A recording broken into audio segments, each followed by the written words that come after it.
Je venais de rentrer à la maison après une opération compliquée à l'hôpital de la Pitié-Salpêtrière.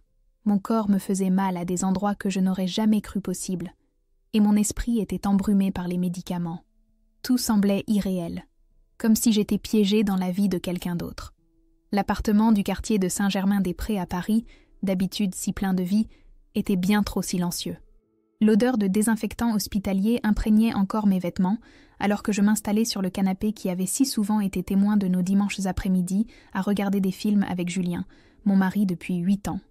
Les volets étaient mi-clos, laissant à peine filtrer quelques rayons de soleil qui dessinaient des lignes dorées sur le parquet. J'ai essayé d'attraper le verre d'eau sur la table basse, mais la douleur dans mon abdomen m'en a empêché. Juste au moment où j'allais abandonner, j'ai entendu la clé tourner dans la serrure. Julien est entré avec son habituel manteau gris et sa mallette en cuir. Toujours si élégant, si sûr de lui, avec cet air de cadre supérieur brillant qui m'avait tant attiré lorsque nous nous étions rencontrés à cette exposition au Centre Pompidou. Mais aujourd'hui, il n'était pas seul. Une femme le suivait, vêtue d'un uniforme sanitaire couleur crème. Ses cheveux châtains étaient relevés en un chignon parfait, et ses lèvres peintes d'un rose doux contrastaient avec sa peau mate. « Voici Hélène !» dit Julien, souriant comme si tout était normal.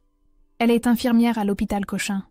Je l'ai engagée pour t'aider pendant ta convalescence. » Sa voix semblait répétée, trop désinvolte pour être sincère.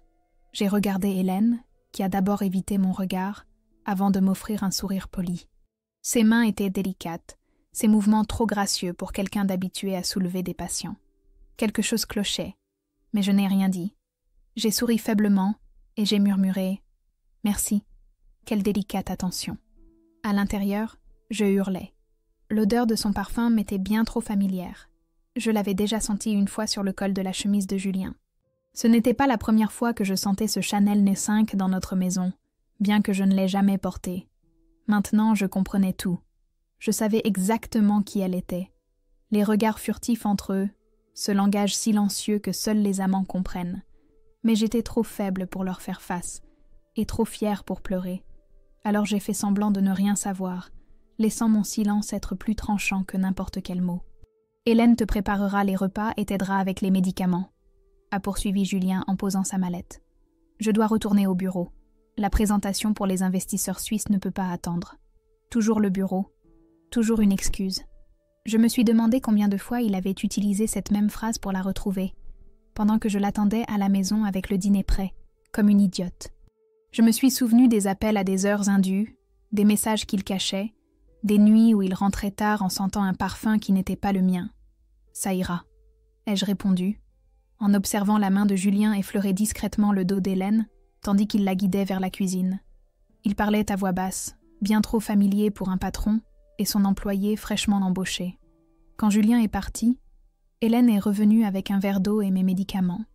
Ses mouvements étaient là précis, mais nerveux. Elle s'est assise sur le bord du fauteuil, en face de moi, maintenant une distance professionnelle, qui était presque comique vu les circonstances. « Avez-vous besoin d'autre chose ?» demanda-t-elle, son accent trahissant qu'elle venait d'Aix-en-Provence. « Non, merci », ai-je répondu en étudiant son visage. Elle était jolie, plus jeune que moi, probablement autour de la trentaine.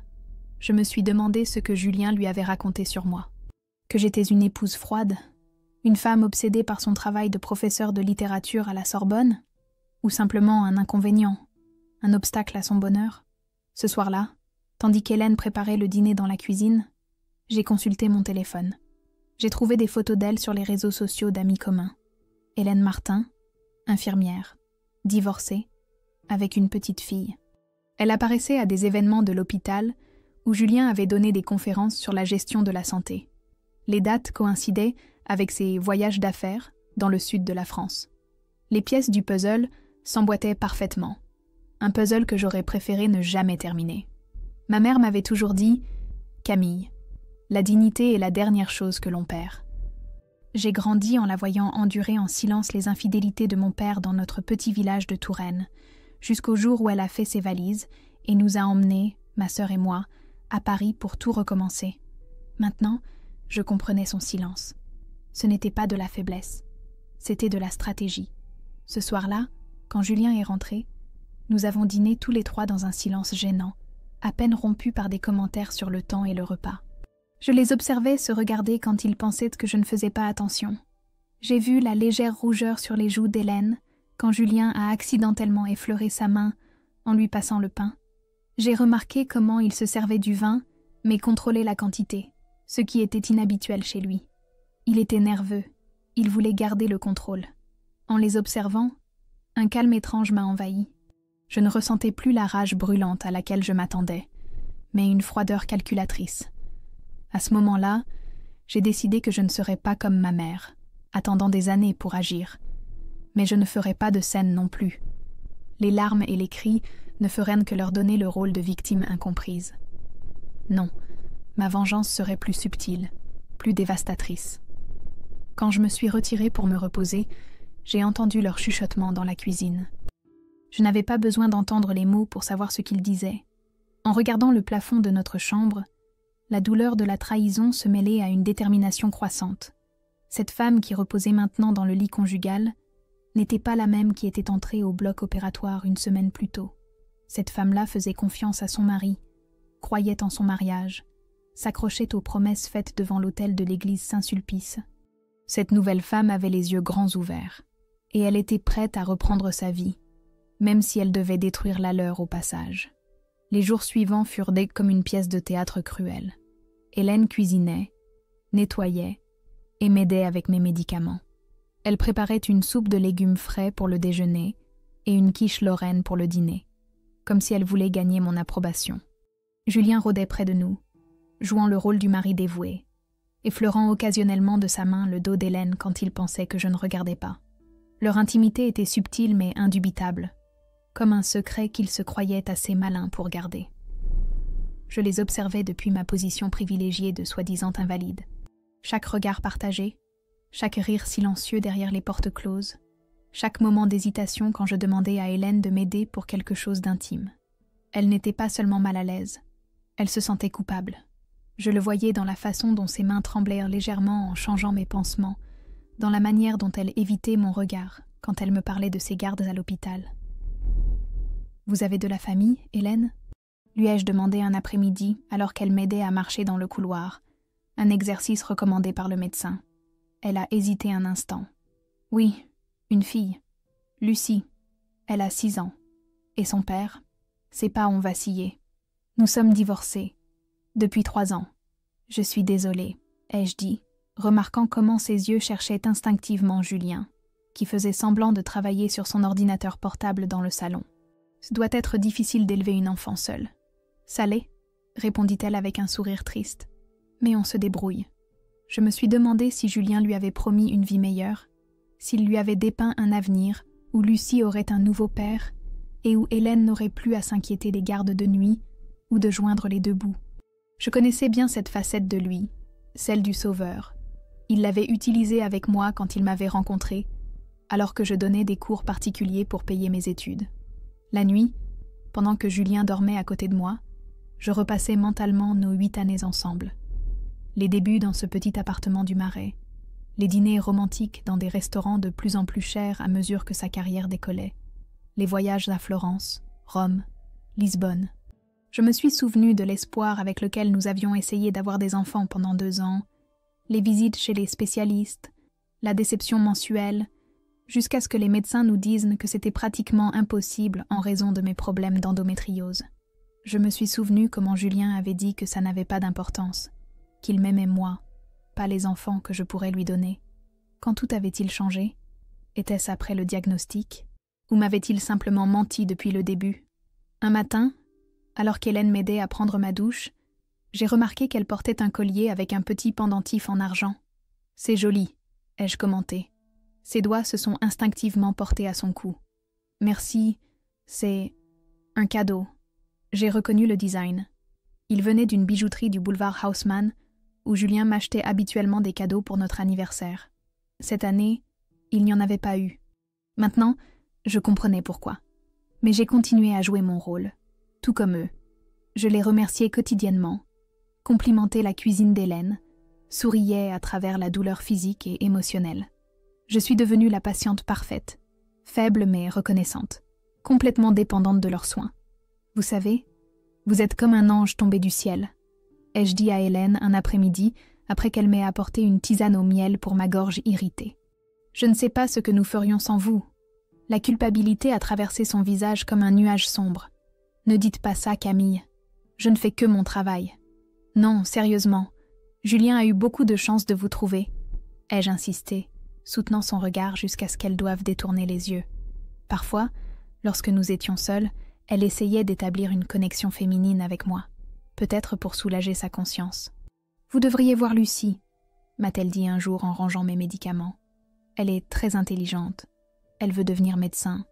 J'adorerais la rencontrer un jour, » ai-je répondu avec un sourire qui n'a pas atteint mes yeux. Les murs de notre appartement, autrefois un refuge, ressemblaient maintenant à une prison où se déroulait une farce grotesque. Les photos de notre mariage étaient toujours sur les étagères, témoins muets des promesses rompues.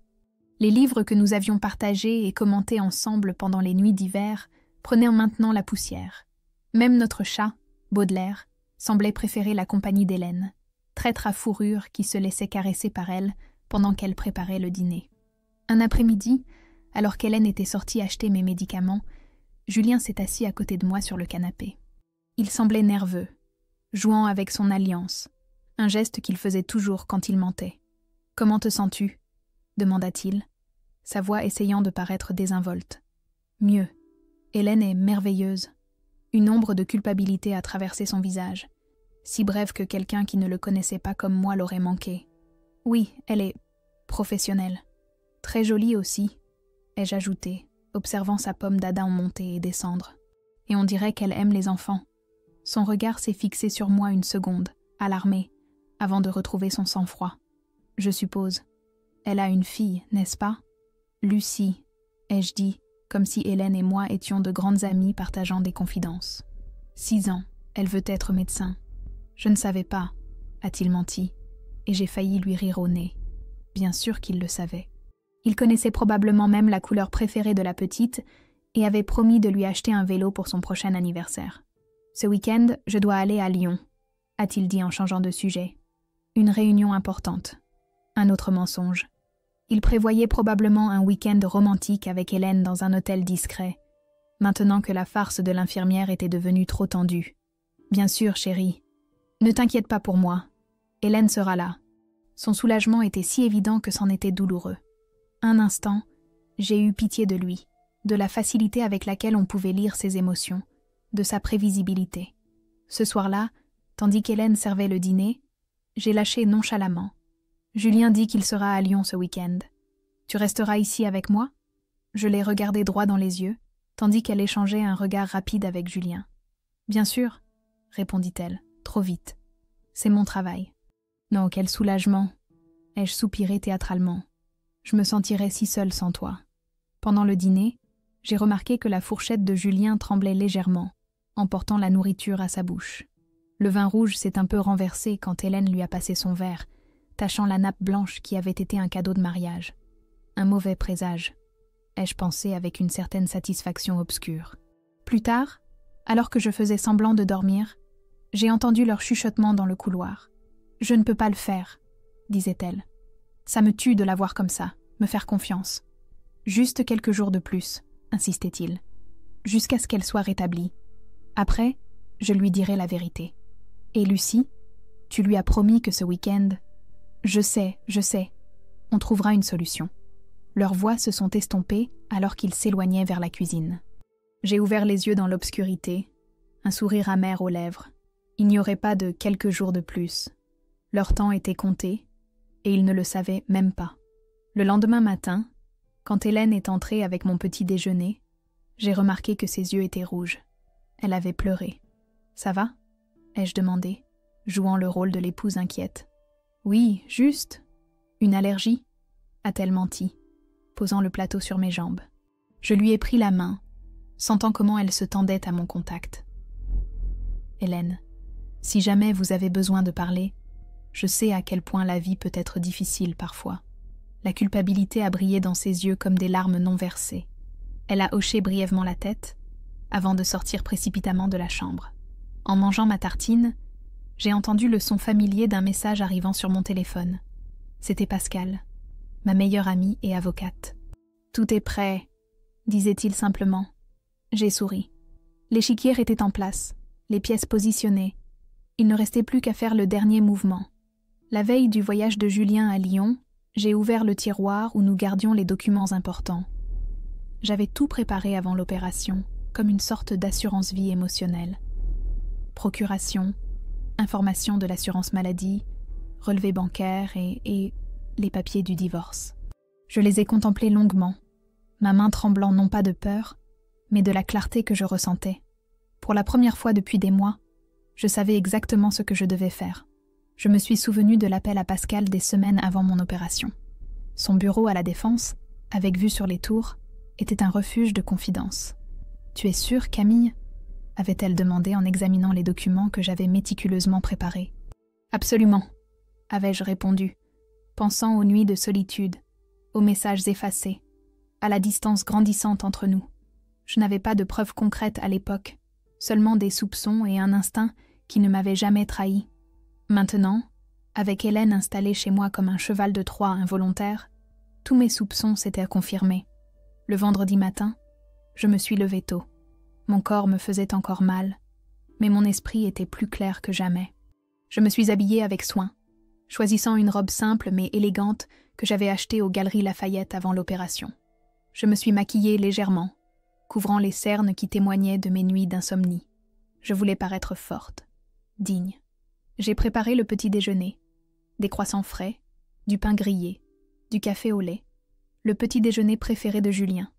Hélène est entrée dans la cuisine et a été surprise de me voir active. « Camille, vous ne devriez pas rester debout si longtemps », a-t-elle dit en s'approchant pour m'aider. « Je vais bien », ai-je répondu avec un sourire. Je voulais faire quelque chose de spécial aujourd'hui. Son expression de culpabilité était presque comique. Elle pensait probablement que j'essayais de reconquérir mon mari, ignorant le fait que je ne le voulais plus dans ma vie. Quand Julien est entré dans la cuisine, son visage a montré la même surprise. « Qu'est-ce que c'est que tout ça ?» a-t-il demandé, posant sa mallette sur une chaise. « Un petit déjeuner spécial », ai-je répondu, posant la corbeille de viennoiserie au centre de la table. « Asseyez-vous, s'il vous plaît.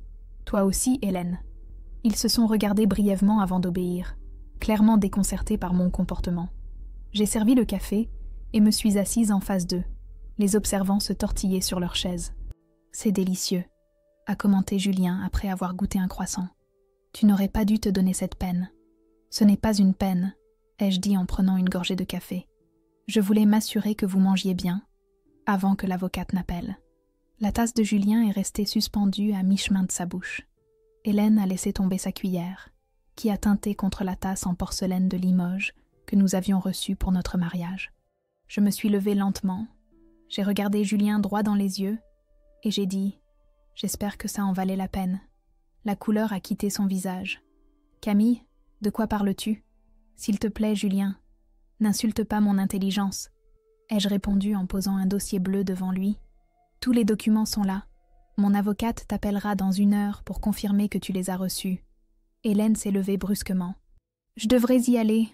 Asseyez-vous. » ai-je ordonné avec un calme que je ne me connaissais pas. « Ceci vous concerne aussi. » Étonnamment, elle a obéi, les épaules affaissées comme une enfant réprimandée. « Camille, on peut en parler ?» a commencé Julien, la voix tremblant légèrement. « Quoi que tu penses ?»« Que je pense ?» l'ai-je interrompu. « Je ne pense rien, Julien. Je sais tout. Vos rencontres à l'hôpital, les messages, les appels à minuit, les mensonges sur les voyages d'affaires. Tout. » Ses yeux se sont agrandis. « Comment ? Est-ce que ça a de l'importance ?» ai-je demandé. « Le résultat est le même. Notre mariage est terminé. » Hélène a commencé à pleurer silencieusement. Je n'ai ressenti aucune satisfaction à la voir ainsi, seulement une étrange paix. Elle était autant victime que complice, séduite par les promesses d'un homme qui avait prouvé que sa parole valait peu. « Camille, s'il te plaît. » Julien s'est levé, essayant de prendre mes mains. Je l'ai esquivé avec aisance. « On peut arranger ça. C'était une erreur, une bêtise. »« Non, Julien, » ai-je dit fermement. Ce qui était une erreur, c'était de croire que notre mariage signifiait la même chose pour toi que pour moi. Ce qui était une bêtise, c'était de me taire si longtemps, en te regardant t'éloigner sans rien faire pour t'arrêter. Je me suis tournée vers Hélène, qui sanglotait maintenant ouvertement. « Quant à vous, Hélène, Je vous recommande de chercher quelqu'un de vraiment disponible. Quelqu'un qui n'a pas à mentir et à se cacher pour être avec vous. Vous méritez mieux que d'être la maîtresse d'un homme marié. » Ses sanglots ont redoublé. « Je suis tellement désolée, Camille. Je n'ai jamais voulu vous faire de mal. Mais vous l'avez fait, » ai-je répondu sans émotion. « Vous deux. » Julien semblait perdu, comme un enfant à qui on a enlevé son jouet préféré. Il a ouvert le dossier et a parcouru les pages avec des doigts tremblants. « C'est... Tu as transféré presque tout l'argent. »« Mon argent, » ai-je corrigé. « Celui que j'ai gagné en donnant des cours pendant que tu bâtissais ta carrière. Celui que j'ai hérité de ma grand-mère et que je n'ai jamais touché parce que je croyais en notre avenir commun. J'ai été généreuse, Julien. Je te laisse la voiture et assez pour recommencer. Mais... Et la maison ? L'appartement est à mon nom, comme tu le sais bien. Mon père a insisté quand nous l'avons acheté. Une précaution que j'apprécie maintenant. Il s'est passé les mains dans les cheveux, désespéré. « Tu ne peux pas faire ça. Tu ne peux pas simplement décider. C'est déjà décidé. » l'ai-je interrompu. « Et légalement exécuté depuis ce matin. » Pascal a été très efficace. Hélène s'est levée à nouveau. « Je devrais vraiment y aller. Cette fois, je ne l'ai pas arrêté. Oui, vous devriez. Rassemblez vos affaires, s'il vous plaît. » Tandis qu'Hélène sortait précipitamment vers la chambre d'amis, Julien m'a regardé comme s'il me voyait pour la première fois. « Je ne te reconnais pas, » a-t-il murmuré. « C'est drôle, » ai-je répondu. « Moi, ça fait des années que je ne te reconnais plus. » 2 heures plus tard, mon appartement était vide. Hélène était partie la première, balbutiant des excuses qui sonnaient un peu creux dans le silence tendu. Julien avait essayé d'argumenter, de négocier, même de supplier, mais ma résolution était inébranlable. Finalement, il avait pris quelques documents et des vêtements, promettant de revenir pour parler quand je serais plus calme. Je lui ai dit de communiquer par l'intermédiaire de Pascal. L'expression sur son visage en fermant la porte m'a presque fait de la peine. Presque. Le téléphone a sonné en milieu d'après-midi. C'était Julien, appelant de son bureau, paniqué. « Où est le coffre-fort » a-t-il crié. « Où sont les clés ? Qu'as-tu fait des contrats de l'entreprise ?» Je n'ai pas bronché. Tout a été déposé. Les comptes sont gelés. Tu recevras un inventaire complet de mon avocate demain matin. Ai-je dit. Bonne journée. J'ai raccroché et éteint le téléphone. Mon cœur battait la chamade. Non pas de peur, mais de l'excitation de reprendre le contrôle. Je savais que j'avais touché là où ça faisait le plus mal. Sa précieuse société de conseil, construite en partie avec mon argent et mes contacts à l'université. Je ne prétendais pas le ruiner, juste m'assurer de recevoir ce qui me revenait. Pascal veillerait à ce que tout soit légal et juste. De la fenêtre de mon salon, Paris semblait être la même ville que toujours. L'agitation des grands boulevards, les touristes se promenant avec leurs appareils photos, les terrasses pleines malgré le vent frais d'automne, mais je me sentais différente, plus légère, plus forte. Je savais que ce n'était que le début d'une tempête, mais je n'avais plus peur. Pour la première fois depuis des années, je me sentais libre, non pas de la douleur, mais de l'illusion sous laquelle j'avais vécu si longtemps. Cet après-midi-là, j'ai reçu un autre message de Pascal. Julien a pris contact. Il veut négocier. J'ai souri. Bien sûr qu'il le voulait. Il avait toujours été bon pour négocier, obtenant ce qu'il désirait avec des mots doux et des promesses vagues. Mais cette fois, il faisait face à une adversaire qui connaissait toutes ses ruses. Je lui ai répondu par un simple « Qu'il essaie, mais je ne céderai pas sur l'essentiel ». Je me suis servi un verre de vin rouge, un Saint-Émilion que j'avais gardé pour une occasion spéciale.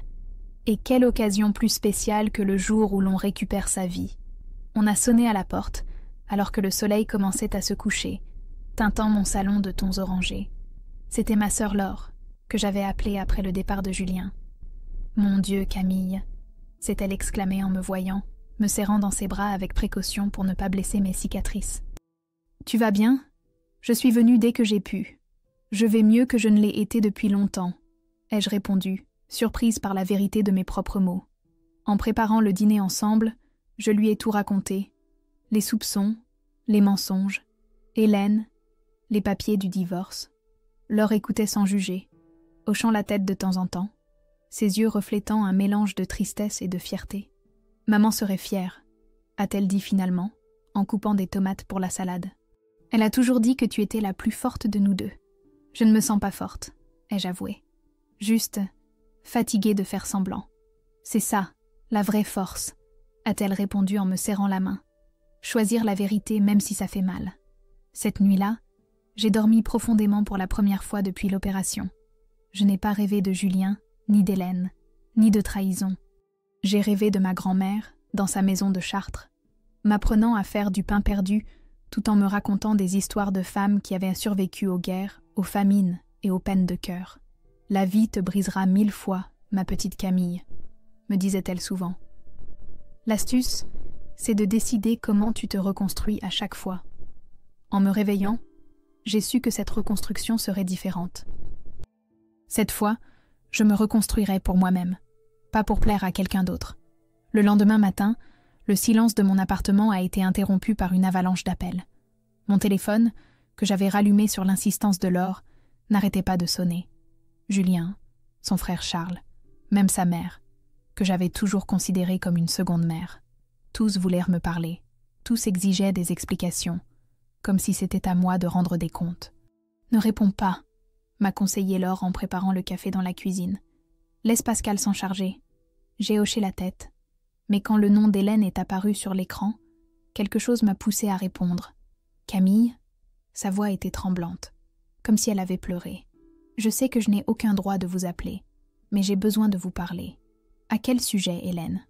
ai-je demandé, ma voix étonnamment calme. « Julien est venu chez moi ce matin.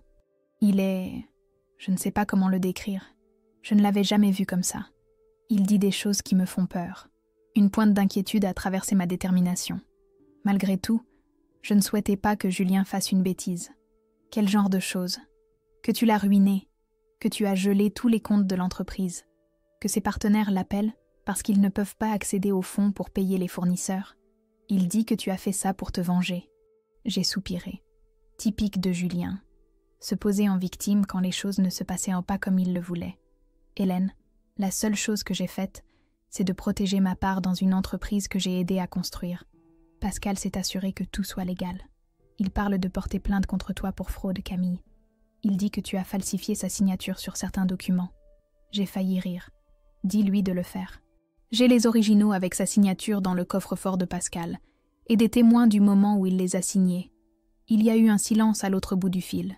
Finalement, Hélène a dit à voix basse « Je crois que je ne l'ai jamais vraiment connu, n'est-ce pas ? Ce sentiment est mutuel, » ai-je répondu, ressentant une étrange connexion avec cette femme qui avait participé à la destruction de mon mariage. « Ma fille a peur, » a-t-elle continué. Il ne s'était jamais montré comme ça devant elle. La mention de la petite fille m'a fait me redresser. « Est-ce que Julien est chez toi en ce moment ? Avec Lucie ? Oui, mais je lui ai dit de partir. Je ne veux pas qu'elle le voie comme ça. Hélène, écoutez-moi bien. Si Julien est agité et que vous vous sentez en danger, appelez la police. Ce n'est pas une suggestion. » « Je ne pense pas qu'il en arriverait là, » a-t-elle répondu, mais sa voix manquait de conviction. « Au cas où, » ai-je insisté. « Promettez-moi que vous le ferez si nécessaire. »« Je le promets, » a-t-elle dit, et je pouvais presque la voir hocher la tête de l'autre côté du téléphone. « Camille, je suis désolée. Pour tout. Ça n'a plus d'importance, » ai-je répondu, surprise de découvrir que c'était vrai. La douleur était toujours là, mais la colère avait commencé à se dissoudre, remplacée par une sorte de résignation lasse. « Prenez soin de votre fille, Hélène, et de vous-même. » À peine avais-je raccroché que le téléphone a de nouveau sonné. Cette fois, c'était Pascal. « Julien est comme fou, » a-t-elle dit sans préambule. Il est venu à mon bureau en exigeant de voir les documents originaux.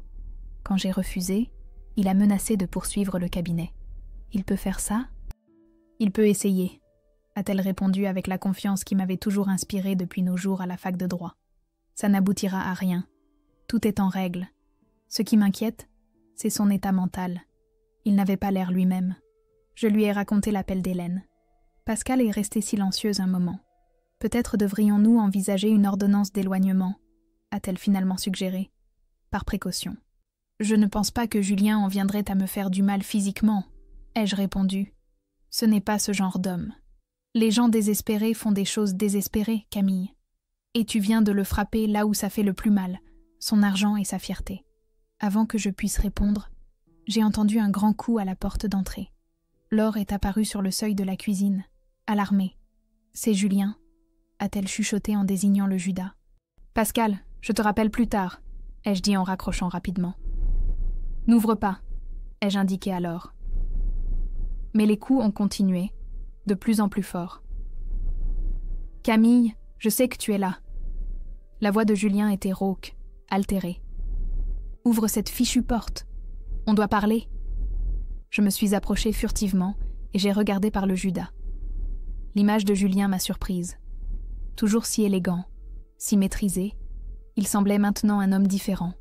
Ses cheveux normalement impeccables étaient en désordre, sa chemise froissée, et il avait une expression que je ne lui avais jamais vue auparavant. Un mélange de rage et de désespoir. « Camille !» a-t-il crié à nouveau, frappant la porte avec une telle force que j'ai craint qu'il ne la brise. « Tu as bloqué mon accès à tout. Les investisseurs appellent. Le projet de Genève tombe à l'eau. C'est ça que tu voulais ?» Laure m'a regardée, effrayée. « On devrait appeler la police. » J'ai secoué la tête. « Ce ne sera pas nécessaire. » Je me suis approchée de la porte et j'ai parlé d'une voix claire. « Julien, je n'ouvrirai pas. Si tu veux parler, fais-le par l'intermédiaire de Pascal. » « Au diable, Pascal, c'est entre toi et moi. Il n'y a plus de toi et moi, Julien. Et chaque minute que tu passes à crier dans le couloir ne fait que confirmer que j'ai pris la bonne décision. » Il y a eu un moment de silence, puis j'ai entendu un bruit sourd, comme s'il avait appuyé son front contre la porte. « Camille, s'il te plaît. » Sa voix était maintenant plus calme, presque brisée. « Tout ce que j'ai construit, tout ce pourquoi nous avons travaillé. » « Nous ?» Le mot a allumé une étincelle de colère que je croyais éteinte. « Quand as-tu pensé à nous pour la dernière fois, Julien? Quand tu as amené ta maîtresse dans notre maison? Ou quand tu lui as acheté le même collier que tu avais l'habitude de m'offrir ?» Un autre silence, puis un rire amer, toujours si observatrice. « Tu le savais depuis quand? » ?»« Assez longtemps, » ai-je répondu. « Maintenant, s'il te plaît, va-t'en. Si tu continues à faire du scandale, les voisins appelleront la police, et nous savons tous les deux que ce n'est pas bon pour ton image publique. » La menace a fonctionné. Julien avait toujours été très soucieux de sa réputation, surtout parmi nos voisins de Saint-Germain-des-Prés, dont beaucoup étaient des médecins ou des directeurs d'hôpitaux avec qui il faisait des affaires. « Ce n'est pas fini, » a-t-il dit. Mais sa voix n'avait plus la même force qu'avant. « On se verra au tribunal. »« Comme tu voudras, » ai-je répondu, bien que je doutais que nous en arrivions là. Julien était trop pragmatique pour permettre qu'un divorce public ne ternisse son nom. Ses pas se sont éloignés dans le couloir. Laure et moi nous sommes regardés, laissant échapper le souffle que nous avions retenu. « Mon Dieu !» a-t-elle murmuré. « Je ne l'avais jamais vu comme ça. »« Moi non plus !» ai-je admis, sentant mes jambes trembler alors que je me laissais tomber sur le canapé. L'adrénaline commençait à se dissiper, me laissant épuisée. Le téléphone a de nouveau sonné. Cette fois, c'était un numéro inconnu. J'ai hésité avant de répondre. « Camille Vidal ?» Une voix masculine, professionnelle. « Oui, c'est moi. Je suis Romain Mendès, du service juridique de la Société Générale. Nous avons quelques questions sur les récentes modifications des comptes joints avec Julien Moreau. » Et c'est ainsi qu'a commencé un défilé d'appels. La banque, les associés de Julien, son comptable, même le syndic de l'immeuble. Tous voulant vérifier, confirmer, comprendre les changements soudains. À chaque appel, je me sentais plus fatiguée, mais aussi plus sûre de ma décision. Pascal avait fait un travail impeccable, s'assurant que tout était légalement protégé. En milieu d'après-midi, j'ai reçu un message d'Hélène. « Julien est parti. Nous allons bien. Merci de t'être inquiété. » Ces simples mots m'ont apporté un soulagement inattendu. Malgré tout, je ne souhaitais pas que la petite fille subisse les conséquences des erreurs des adultes. Quand les appels ont enfin cessé, Laure a insisté pour que nous mangions quelque chose.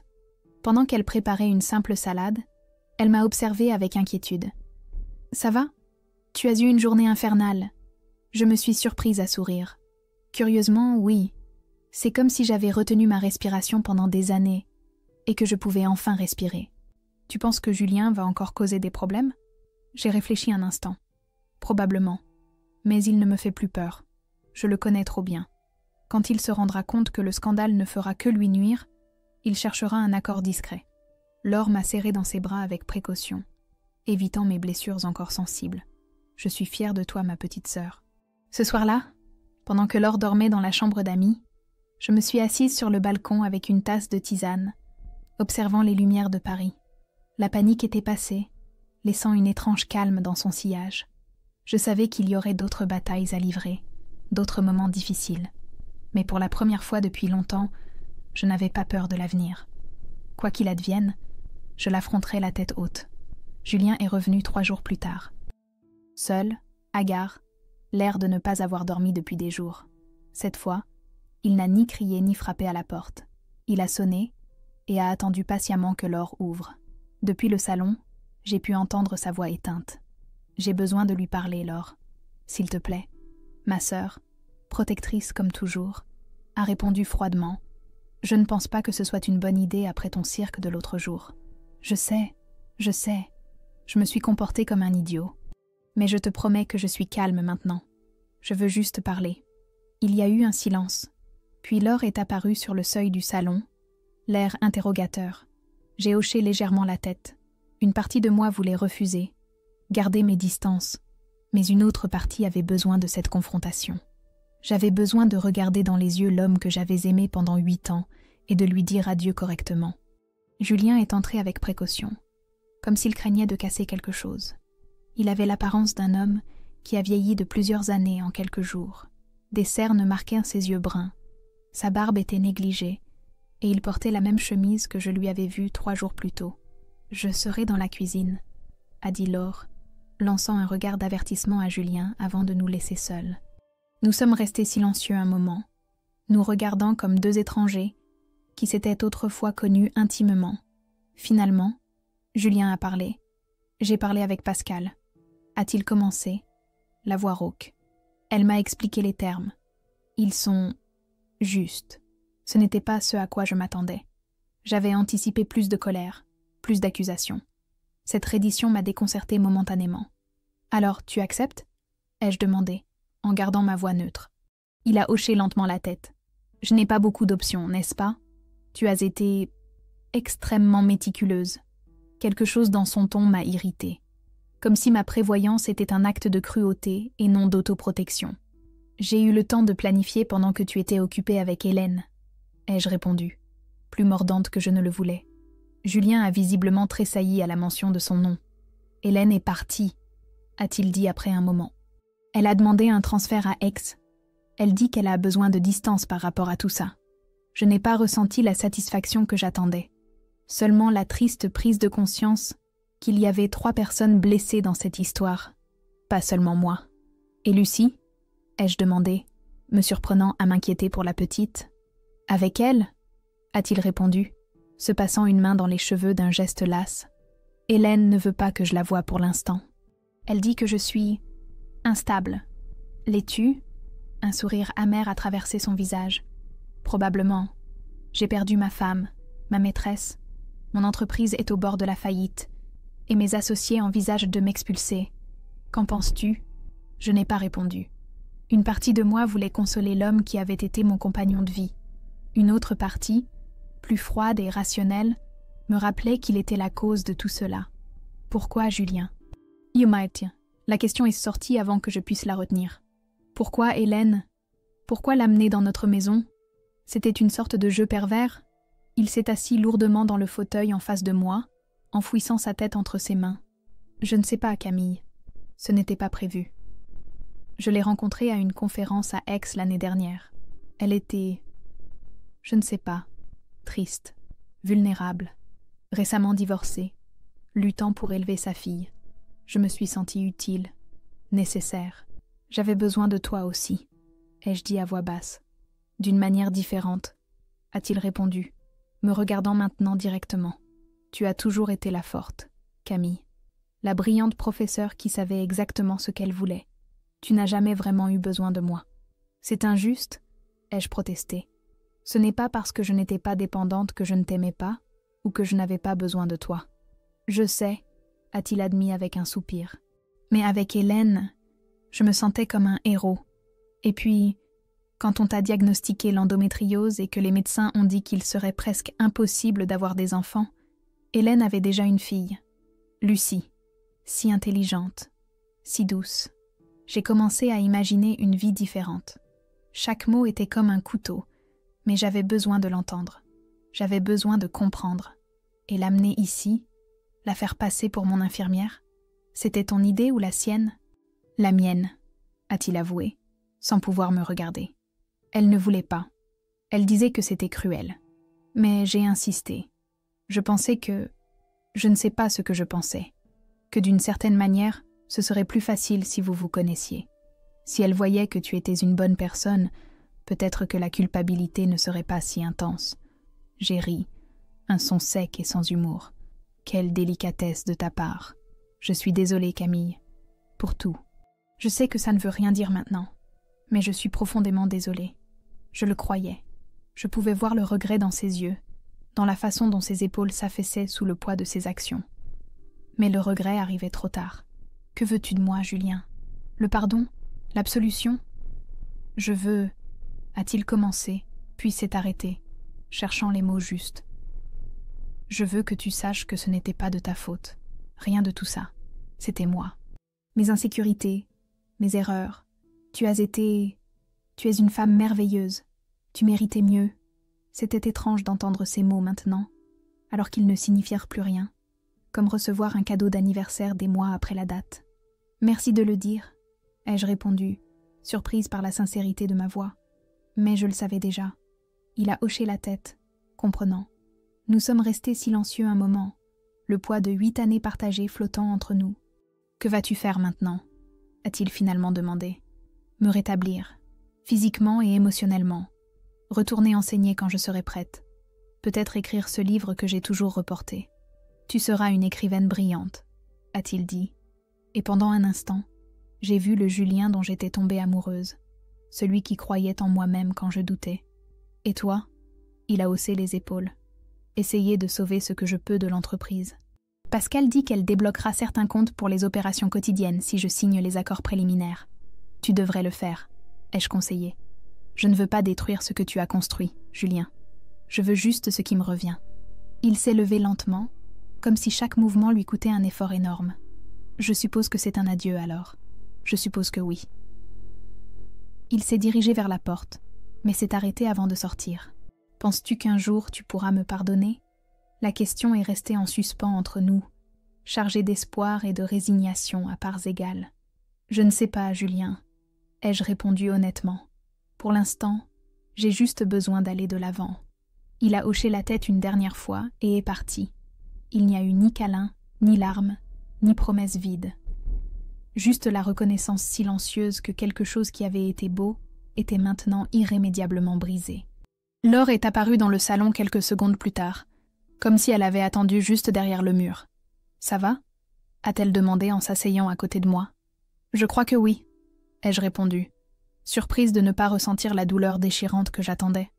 À la place, il y avait une paix étrange, comme après une tempête. C'est comme si j'avais enfin dit adieu au Julien que je croyais connaître. Il a dit quelque chose d'utile. Il a admis ses erreurs. Il s'est excusé. Je suppose que c'est plus que ce que beaucoup obtiennent dans ces cas-là. Laure a soufflé. Il ne mérite aucune médaille pour avoir fait le minimum. J'ai souri devant son indignation protectrice. Non, mais j'avais besoin de l'entendre. Cet après-midi-là, pendant que Laure faisait les courses, je me suis assise à mon bureau pour la première fois depuis l'opération. J'ai ouvert mon ordinateur et j'ai commencé à écrire. Pas le livre que j'avais mentionné à Julien, mais un journal personnel. Des mots qui sortaient comme un torrent, sans filtre ni prétention littéraire. J'ai écrit sur la douleur, la trahison, la colère, mais aussi sur l'espoir et la possibilité de me réinventer. La semaine suivante s'est écoulée dans un flou de démarches légales, d'appels téléphoniques et de visites chez le médecin pour suivre ma convalescence. Pascal travaillait efficacement, transformant le chaos émotionnel en documents légaux ordonnés. Julien a tenu parole et a signé les accords préliminaires sans plus de drame. Hélène m'a envoyé un bref message avant de partir pour Aix. « Merci pour votre compréhension avec Lucie. Je vous souhaite le meilleur, sincèrement. » Je n'ai pas répondu, mais j'ai gardé le message. Peut-être qu'un jour, quand les blessures auraient cicatrisé, je pourrais penser à elle sans amertume. Laure est retournée à Lyon après 2 semaines, quand elle a été sûre que je pouvais me débrouiller seule. La veille de son départ, Nous avons dîné sur la terrasse, profitant de la douce brise d'octobre.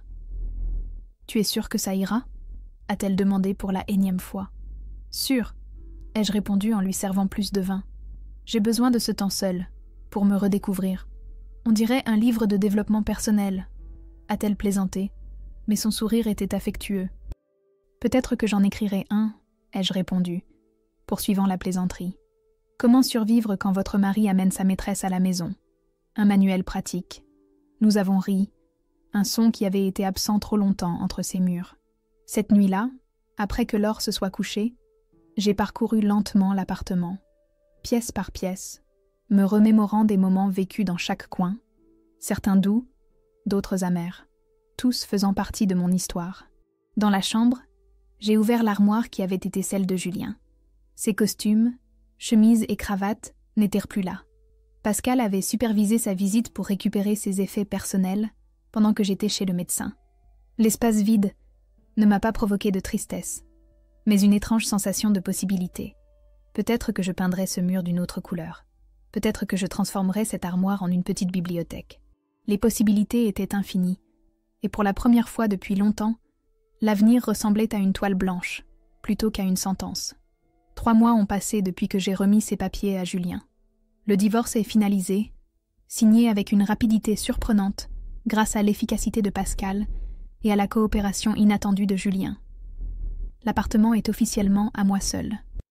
J'ai changé les serrures, peint les murs dans des tons chauds que j'ai toujours aimés, mais que Julien considérait comme peu sophistiqués, et donné tout ce qui me rappelait celle que j'étais. Parfois, j'entends encore des échos du passé, mais ils ne font plus mal. Ils me rappellent le chemin que j'ai parcouru. L'hiver parisien est arrivé en force. De ma fenêtre, j'observe les touristes emmitouflés se promener, les lumières de Noël déjà installées, bien qu'il reste encore des semaines avant les fêtes. Le froid ne m'a jamais dérangé. Au contraire, j'ai toujours trouvé qu'il éclaircissait l'esprit, qu'il purifiait l'air des excès. Je suis retournée enseigner à la Sorbonne. Mes étudiants ont remarqué un changement en moi, bien que peu connaissent les détails de ma vie personnelle. « Madame Vidal, vous semblez différente », m'a dit Marie, une de mes étudiantes les plus observatrices, après un cours sur Camus. Plus présente. Elle a raison. Avant, une partie de moi était toujours absente, préoccupée par le fait de rentrer à temps pour préparer le dîner, d'être l'épouse que je croyais devoir être. Maintenant, je suis entièrement là où je suis. Que ce soit en expliquant la poésie à mes étudiants ou simplement en dégustant un café à une terrasse de la place des Vosges, enveloppée dans mon manteau rouge, celui que Julien disait trop voyant, j'ai recommencé à écrire. Pas seulement mon journal personnel, mais de la fiction. Des nouvelles au début. Des histoires de femmes qui se redécouvrent après des pertes et des trahisons. Puis, plus ambitieusement, un roman. Les mots coulent comme des rivières maintenant, plus endigués par la peur ou le compromis. J'écris le matin, avant d'aller à l'université, quand la lumière de l'aube teinte mon bureau de ton doré et que l'appartement est dans un silence absolu. Mon éditeur, Alexandre, un vieil ami de la fac qui a toujours cru en mon talent, est enthousiasmé par les premiers chapitres. « Il y a une authenticité ici, Camille, que tu n'avais pas avant », m'a-t-il dit il y a quelques semaines, alors que nous prenions un verre dans un bar près du canal Saint-Martin. Comme si tu avais enfin enlevé un filtre. J'ai eu des nouvelles de Julien récemment. Pas directement, mais par des amis communs. Il a réussi à sauver son entreprise, mais de justesse. Mes actions sont en fiducie, gérées par Pascal, donc techniquement je suis toujours copropriétaire, mais sans aucune implication. J'ai été surprise de découvrir que peu m'importait que l'entreprise prospère ou échoue. À une autre époque, cela aurait été impensable. C'était notre projet commun, notre bébé, comme nous l'appelions en plaisantant. Maintenant, c'est juste un actif financier de plus. J'ai aussi appris qu'Hélène est toujours à Aix. Une collègue du département qui a assisté à un congrès médical là-bas l'a vue à l'hôpital. Apparemment, elle s'est coupé les cheveux et a l'air plus jeune, plus légère. Je suis heureuse pour elle, sincèrement. Dans mes moments les plus réfléchis, je comprends qu'elle a aussi été victime de la manipulation de Julien, même si cela n'excuse pas ses actions. Ma mère est venue me rendre visite de Chartres il y a quelques semaines. À 70 ans, elle est toujours une force de la nature, avec ses cheveux blancs toujours parfaitement coiffés, et son caractère indomptable. Elle s'est installée dans ma chambre d'amis et a procédé à la réorganisation de ma cuisine selon ses propres normes, ce qui m'aurait irrité avant mais que j'ai trouvé attachant maintenant. « Tu me ressembles plus maintenant », a-t-elle commenté un soir, alors que nous partagions une bouteille de Bordeaux et regardions de vieux albums de photos. « Tu as ce regard. Quel regard? Celui de quelqu'un qui n'a plus peur des tempêtes parce qu'il a appris à danser sous la pluie. » La phrase, typiquement dramatique de ma mère, m'a fait sourire. Mais elle avait raison. La peur qui me tenaillait auparavant, d'être seule, de ne pas être assez, d'échouer, s'était dissipée comme le brouillard sous le soleil du matin. J'ai rencontré de nouvelles personnes. Non pas parce que je cherchais à remplacer Julien, mais parce que mon monde s'est naturellement élargi. Des amis de l'université avec qui j'avais perdu contact, de nouveaux collègues du département de littérature, même certains parents de mes étudiants qui se sont avérés intéressants. Des gens qui me font rire, non pas parce qu'ils veulent quelque chose de moi, mais parce qu'ils voient qui je suis vraiment. Pierre est l'un d'eux, bibliothécaire à la Bibliothèque nationale de France. Nous nous sommes rencontrés lorsque je faisais des recherches pour mon roman. Grand, avec des lunettes à monture d'écaille et une passion démesurée pour les manuscrits médiévaux que j'ai trouvés immédiatement charmantes. Nous avons commencé à prendre un café après mes séances de recherche, puis des dîners, puis de longues promenades dans le jardin du Luxembourg, à débattre de Proust et Molière, comme si nos vies en dépendaient. Ce n'est pas de l'amour, du moins pas encore. C'est quelque chose de plus subtil et peut-être de plus précieux en ce moment de ma vie. Une compréhension mutuelle, du respect, un confort qui n'a pas besoin d'être défini ou précipité. Pierre connaît mon histoire. Je lui ai tout raconté lors d'une de nos promenades. Il n'a pas montré de pitié, seulement une tranquille indignation en mon nom, suivie d'une question sur le livre qui m'avait le plus aidé pendant cette période. La réponse, L'étranger de Camus, lui a paru si révélatrice que nous avons passé l'heure suivante à débattre de l'existentialisme comme voie d'évasion. La semaine dernière, ma sœur Laure et moi sommes allés à Chartres pour visiter la tombe de notre grand-mère. C'était son anniversaire, et nous avons apporté des marguerites, ses préférées. Devant la pierre tombale, je me suis souvenu de son conseil sur la reconstruction après les ruptures. « Tu crois qu'elle serait fière ?» ai-je demandé à Laure en posant les fleurs. « Tu plaisantes ?» Elle se vanterait de toi auprès de toutes ses amies dans l'au-delà, a répondu Laure, passant son bras sous le mien. Sa petite fille, l'écrivaine ressuscitée. Ce soir-là, de retour à Paris, j'ai reçu un message inattendu. C'était Hélène. « Pardonne-moi de t'écrire après si longtemps. Je voulais juste que tu saches que Lucie a demandé de tes nouvelles. Elle se souvient que tu lui as parlé de Camus, et maintenant ils étudient ses œuvres à l'école. Elle a dit qu'elle aimerait avoir une professeure comme toi. J'ai pensé que tu aimerais le savoir. » Je suis restée longtemps à regarder le message. La vie a d'étranges façons de boucler les cercles. La fille de la femme avec qui mon mari m'a trompée se souvenait de mes paroles sur la littérature. Il y avait une beauté étrange là-dedans, une sorte de justice poétique.